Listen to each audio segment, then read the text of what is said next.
flight based at Hills-Ariah.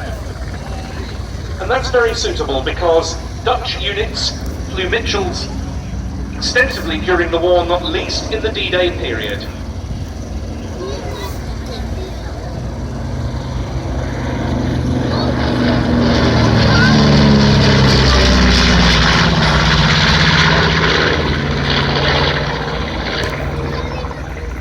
One of the RAF Mitchell squadrons engaged on D-Day was a Dutch manned unit, number 320 Squadron.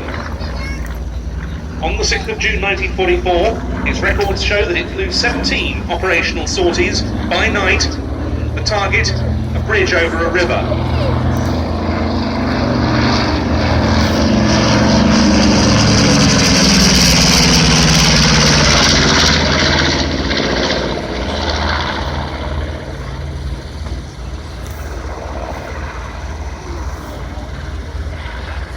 11 of the 17 Mitchells from that squadron that were involved managed to drop their bombs. 6 didn't, however, due to technical failures. Mitchells were a vital element of the 2nd Tactical Air Force's operations over Normandy.